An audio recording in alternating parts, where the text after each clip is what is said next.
Update कर रहे थे हसाब का। अब लाहौर के बाद रुख करते हैं दारुल हुकूमत इस्लामाबाद का, और कराची से भी हमें सादुर रहमान ज्वाइन कर रहे हैं। पहले इस्लामाबाद का रुख करते हैं, आसिफ नवीद हमारे साथ मौजूद हैं। आसिफ बताइएगा, मजमूई तौर पर इंतखाबी गहमा गहमी तो जाहिर है अभी चल ही रही है, रिजल्ट आने का सिलसिला है तकरीबन मुकम्मल होने वाला है।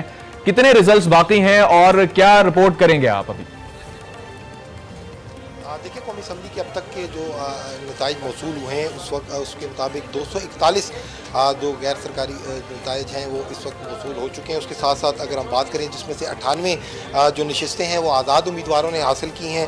मुस्लिम लीग नवाज़ ने 67, पाकिस्तान पीपल्स पार्टी ने 51, मुत्तहिदा कौमी मूवमेंट ने 15, JUI फे ने 2, मुस्लिम लीग काफ ने 3, जमात उलमा पाकिस्तान ने 2 नशस्तें हासिल की हैं। पख्तूनख्वा अवामी पार्टी, मुस्लिम लीग ज़िया और मजलिस वाज़िद मुस्लिमीन ने एक नशिस्त जो है वो हासिल की है। अब तक मजमूई तौर पर 241 जो नशिस्तें हैं उनका नताइज मौसूल हो चुके हैं। बकिया अभी जो है नतीजे आना बाकी हैं। अगर हम बात करें पंजाब असम्बली की इसी तरह तो 295 नशिस्तों के नताइज आ चुके हैं। उसमें से अभी भी एक नशिस्त का जो है वो नतीजा आना बाकी है।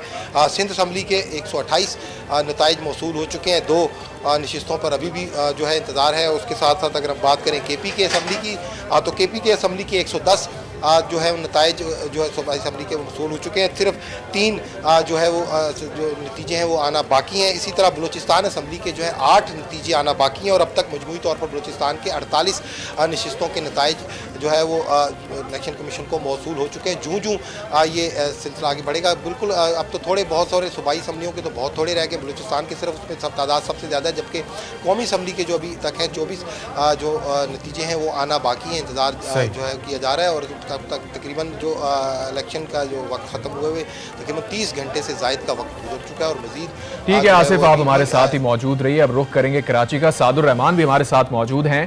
साथ बताइएगा, कराची के कुछ ही नताइज बाकी रह गए थे, अब क्या अपडेट है? क्या मुकम्मल हो गए हैं नताइज या अब भी बाकी हैं?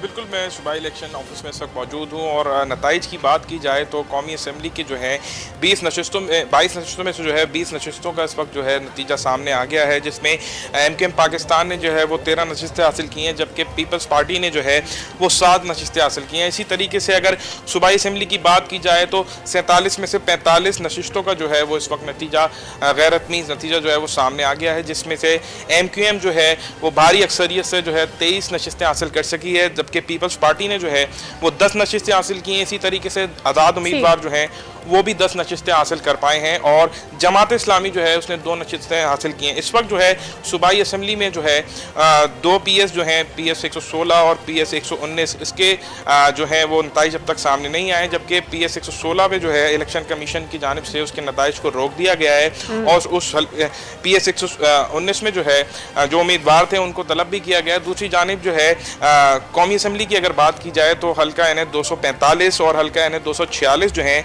ये अब तक जो है वो ताख़ीर का शिकार हैं। कल भी इलेक्शन कमीशन की जानिब से कहा जा रहा था कि जो नताइज हैं वो जल्द अज जल्द दे दिए जाएंगे, लेकिन ये समझ में नहीं आ रहा कि कराची जो है पाकिस्तान का सबसे बड़ा शहर है और कराची में जो है अब तक ये कौमी असम्बली की जो 2 हल्के हैं NH 245 और 246, इसका जो है वो नतीजा अब तक सामने नहीं आया। अगर सूबे भर की बात करें तो पाकिस्तान पीपल्स पार्टी ने सूबे भर से जो है 83 नशिस्तें हासिल की हैं, जबकि MKM पाकिस्तान ने जो है वो 26 नशिस्तें हासिल की हैं और आज़ाद उम्मीदवार जो हैं वो 14 नशिस्तें हासिल कर सकें और जमात इस्लामी जो है सिर्फ कराची से ही 2 नशिस्तें हासिल कर पाई है। जी ठीक है सादुर रहमान, ये आगाह कीजिएगा कि अपेरेंटली वो टारगेट तो नहीं जो सेट किया था MQM ने, लेकिन फिर भी अपनी एक्सपेक्टेशन से मेरे ख्याल में ज़्यादा ही अचीव कर पाए हैं। ऐसे में क्या हम देख रहे हैं कि कल को यहाँ मुलाकातें होने जा रही हैं, क्योंकि PP का भी सारा का सारा फोकस अभी सेंटर पर है और कल नून लीग से ही उनकी मुलाकातें आज हुई हैं, कल भी इसके ऊपर एक और दौर होना है, तो क्या पीपल्स पार्टी की MQM से कोई मुलाकातें मुतवक्के हैं?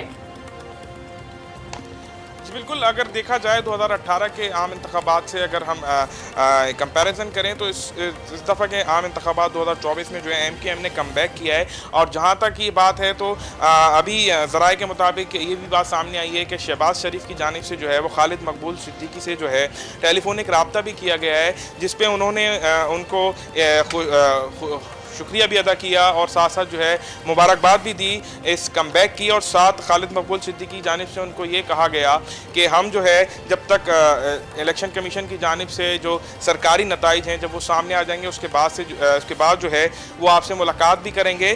तो अगर देखा जाए तो MQM का जो है वाज़े कमबैक है कराची में, जबकि सूबे भर में जो है वो पीपल्स पार्टी जो है वो भारी अक्सरियत में। बिल्कुल साद, आप हमारे साथ ही मौजूद रहिए। मरकज में इस वक्त हुकूमत बनाने की तैयारियां हो रही हैं, लेकिन सूबे का आप जिक्र कर रहे हैं, एक बार फिर आपके पास वापस आएंगे तो इस पर भी बात करेंगे।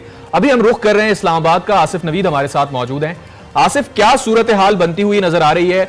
आसिफ जरदारी और बिलावल भुट्टो जरदारी तो लाहौर में पहुंच चुके हैं, लेकिन आप इस वक्त शहर इख्तिदार में हैं और यहां पर जो इंफॉर्मेशन होती है वही बाकी मुल्क के ऊपर असरअंदाज भी होती है। हुकूमत यहां से बननी होती है, तो क्या बताएंगे?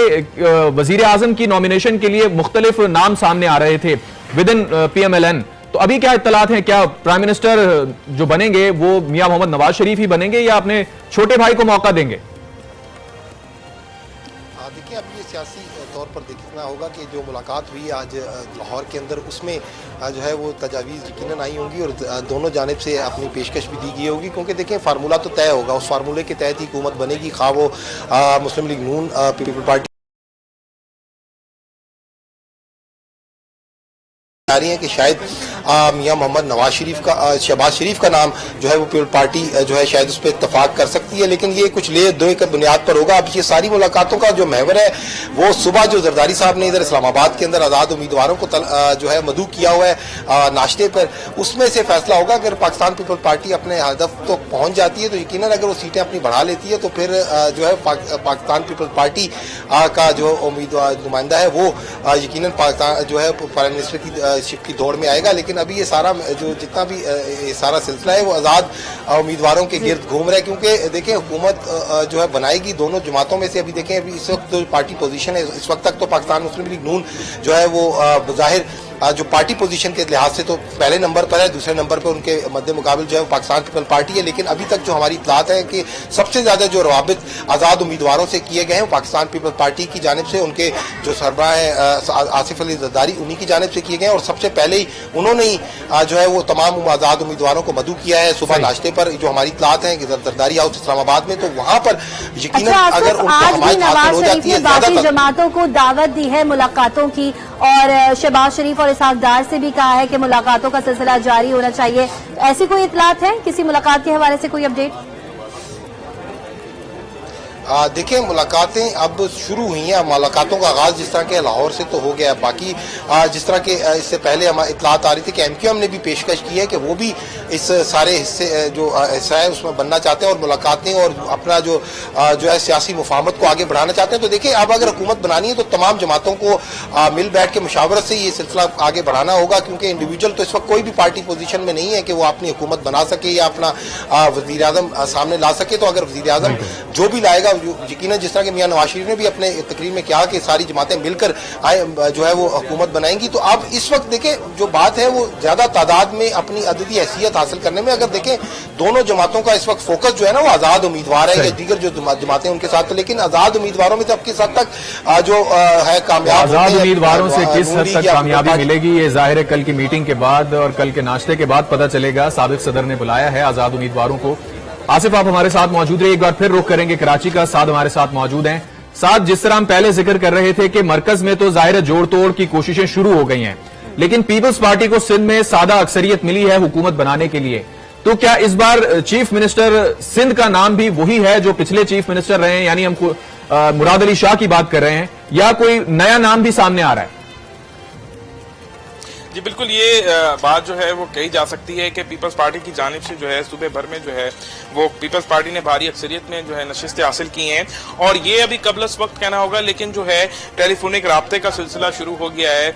आपस में जो है जो उम्मीदवार खड़े हुए थे वो आपस में राब्ता कर रहे हैं। जैसे मैंने भी बताया कि शहबाज शरीफ ने भी खालिद मकबूल सिद्दीकी से भी राब्ता किया, इसी तरह पीपल्स पार्टी के भी जो नुमाइंदगान है, जो उम्मीदवार थे, उनका जो है MQM से भी राब्ता करने का सिलसिला शुरू हुआ है। लेकिन ये अभी कबल इस वक्त होगा कहना कि कौन जो है वो इलेक्ट होने वाला है, कौन जो है नया चीफ मिनिस्टर बनेगा, कबल वक्त तो है। इस पर हवाले से आपसे हम मजीद भी डिस्कस करेंगे आगे चल के, लेकिन फिल वक्त अपने नाजरीन को हम ये बता रहे हैं कि मरकज में और सूबाई असम्बलियों के जो नताइज आ रहे हैं वो भी शेयर कर रहे हैं, लेकिन मरकज की हुकूमत बनाने के लिए जो जोड़ तोड़ का सिलसिला है वो शुरू हो चुका है। लाहौर में अहम मीटिंग्स होने जा रही हैं। कल दारुल हुकूमत इस्लामाबाद के अंदर एक अहम मीटिंग है, एक गेट टुगेदर है, जहां पर आजाद उम्मीदवारों को साबिक सदर की जानिब से बुलाया गया है और अब देखते हैं इसका क्या नतीजा निकलेगा। हमें ज्वाइन किया था कराची से सादुर रहमान ने, लाहौर से हसन अवान ने और इस्लामाबाद से आसिफ नवीद ने। आप तीनों का बहुत शुक्रिया।